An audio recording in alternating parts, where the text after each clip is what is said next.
ओम तत्पुरुषाय विद्महे महादेवाय धीमहि तन्नो रुद्रः प्रचोदयात्। जय भोलेनाथ।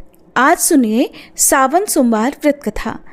हमारे चैनल पर आजकल सावन मास महात्म्य और शिव महापुराण की कथाएं भी सुनाई जा रही हैं। अगर आपको ये कथाएं सुनना पसंद हो तो एक बार आप इन कथाओं को भी जरूर सुनिएगा। पौराणिक कथा के अनुसार प्राचीन समय की बात है।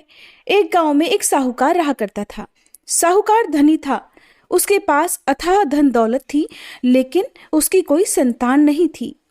साहूकार भगवान शिव को प्रसन्न करने के लिए सोमवार को व्रत रखा करता था और व्रत के दौरान वह विधि पूर्वक भगवान शिव और देवी पार्वती की पूजा और शाम को प्रदोष काल के समय शिवलिंग पर दीपक भी जलाता था।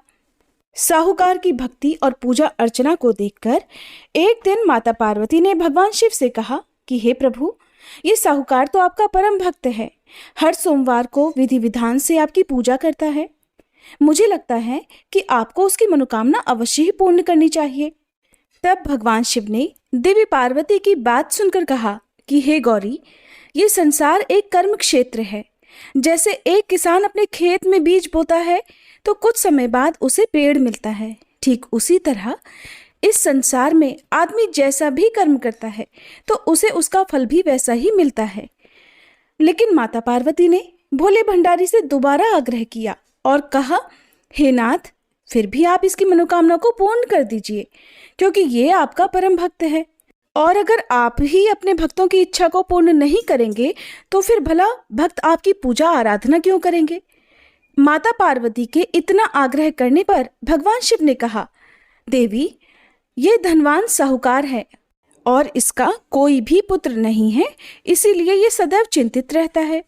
हालांकि इसके भाग्य में किसी संतान का योग नहीं है, परंतु आपके आग्रह करने पर मैं इसे पुत्र प्राप्ति का वरदान देता हूँ। लेकिन इसका पुत्र केवल 12 साल तक ही जीवित रहेगा। मैं इससे ज्यादा कुछ नहीं कर सकता हूँ। फिर एक रात भगवान शिव ने साहूकार को स्वप्न में दर्शन दिए और कहा कि उसे जल्द ही पुत्र की प्राप्ति होगी, लेकिन उसका पुत्र दीर्घायु नहीं बल्कि केवल 12 वर्ष तक ही जीवित रह पाएगा। ये बात सुनकर साहूकार न तो प्रसन्न हुआ और न ही ज्यादा दुखी हुआ। स्वप्न में सब कुछ जानने के बाद भी साहूकार ने पूजा अर्चना जारी रखी और कुछ दिनों बाद साहूकार की पत्नी गर्भवती हो गई और उसने एक सुंदर बालक को जन्म दिया। बालक के जन्म से घर पर हर्षोल्लास का माहौल था, लेकिन साहूकार खुश नहीं था, क्योंकि उसे पता था कि उसके बालक का जीवन केवल 12 वर्ष तक का ही है और उसने किसी को भी ये बात नहीं बताई थी। जब वह बालक 11 वर्ष का हुआ तो साहूकार की पत्नी ने बालक के विवाह की बात साहूकार से कही, लेकिन साहूकार ने इस बात से इनकार कर दिया और उसे शिक्षा के लिए काशी भेज दिया। साहूकार ने बालक के मामा को बुलाया और पैसे देकर उन्हें बालक के साथ काशी जाने का आदेश दिया। साहूकार ने मामा भांजे से कहा कि वह काशी जाते समय रास्ते में यज्ञ कराते हुए और ब्राह्मणों को भोजन कराते हुए जाएं। दोनों मामा भांजे ने ऐसा ही किया। काशी जाते समय जिस रास्ते से मामा भांजे गुजर रहे थे, उसका राजा अपनी पुत्री का विवाह एक ऐसे राजकुमार से करवा रहा था जो काना था। उधर दूल्हे का पिता इस बात से चिंतित था कि अगर दुल्हन पक्ष को पता चल गया तो राजकुमारी विवाह के लिए मना कर देगी।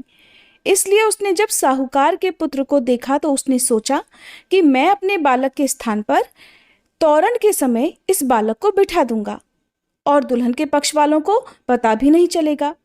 दूल्हे के पिता ने साहूकार के पुत्र को इस बात के लिए तैयार किया और वह बालक तैयार हो गया। इस तरह उस बालक ने दूल्हे के कपड़े पहन लिए और घोड़ी पर चढ़कर तोरण की रस्म को पूरा किया।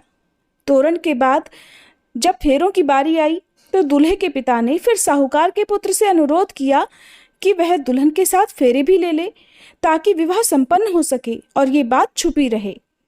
मामा राजी हो गए और विवाह समारोह भी संपन्न हो गया।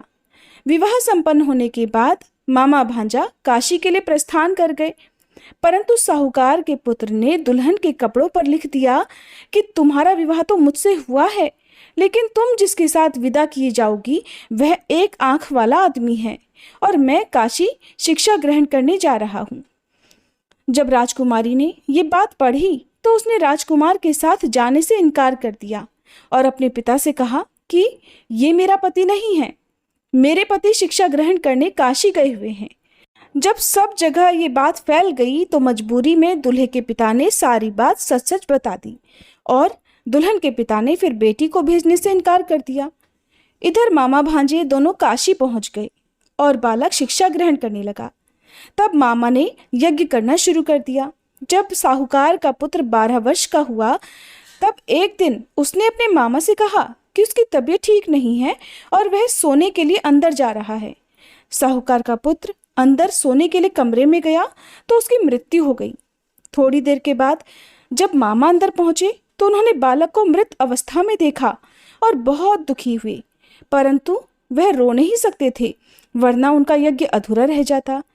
इसलिए मामा वापस आकर यज्ञ करने लगे और यज्ञ पूरा करने के बाद और ब्राह्मणों को भोजन कराने के बाद मामा अपने मृत भांजे को देखकर विलाप करने लगे। ठीक उसी समय उसी मार्ग से भगवान शिव और देवी पार्वती जी जा रहे थे। माता पार्वती ने किसी के रोने की करुण आवाज सुनी तो भगवान शिव से कहने लगी कि हे प्रभु, कोई मनुष्य रो रहा है, चलिए उसके दुख को दूर करते हैं। तब भगवान शिव और देवी पार्वती मामा के पास गए और उन्होंने जब मृत बालक को देखा तो हैरान रह गए, क्योंकि वह भगवान शिव के आशीर्वाद से जन्मा साहूकार का पुत्र था। माता पार्वती ने कहा, हे नाथ, ये तो साहूकार का पुत्र है जिसे आपने केवल 12 वर्ष तक ही जीवन जीने का वरदान दिया था, इसलिए आज 12 वर्ष की आयु पूरी होने पर वह मृत्युलोक को चला गया। देवी पार्वती ने मृत बालक को देखा तो उन्हें दया आ गई और भगवान शिव से हाथ जोड़कर कहने लगी, हे प्रभु, आप बस एक बार इस बालक को जीवन दान दे दीजिए, वरना इसके माता पिता जीते जी मर जाएंगे। माता पार्वती के कई बार आग्रह करने पर भगवान शिव ने उनकी बात मान ली और उस बालक को जीवन दान दे दिया। साहूकार का पुत्र जीवित हो गया और मामा भांजे अपने घर की ओर प्रस्थान कर गए। रास्ते में साहूकार का पुत्र उसी शहर से गुजरा जहां उसका विवाह हुआ था। दुल्हन के पिता ने बालक को पहचान लिया और मामा भांजे को लेकर महल में आ गए। फिर दुल्हन के पिता ने एक समारोह किया और अपनी पुत्री को धूमधाम से साहूकार के पुत्र के साथ भेज दिया। उधर जब साहूकार का बालक अपनी पत्नी के साथ घर पहुंचा तो उसके माता पिता अंदर कमरे में बंद होकर बैठे हुए थे। वो सोच रहे थे कि अगर उनका पुत्र सही सलामत वापस नहीं लौटा तो वो भूख प्यास से अपनी जान दे देंगे। तभी बालक के मामा ने कमरे के बाहर आकर उन्हें बताया कि उनका पुत्र जीवित और विवाह करके वापस आ गया है। साहूकार ने बालक को जीवित देखा तो खुशी से उसका स्वागत किया और साहूकार का परिवार इस प्रकार खुशी खुशी जीवन बिताने लगा। ये सब भगवान शिव की कृपा और सोमवार व्रत का ही प्रभाव था कि साहूकार का पुत्र अल्पायु होने के बाद भी दीर्घायु को प्राप्त हुआ। इस प्रकार जो भी भक्त सच्चे मन से भगवान शिव की पूजा करके आज के दिन इस कथा को पढ़ता है अथवा सुनता है और दूसरों को सुनाता है, भगवान शिव उनके सभी दुख दूर करते हैं, उनकी सभी मनोकामनाएं पूर्ण करते हैं। कथा समाप्त। हे भोलेनाथ, जैसे आपने साहूकार और उसके पुत्र पर कृपा की, वैसे ही इस कथा को कहने, सुनने और हुंकारा भरने वाले सभी भक्तों पर करना।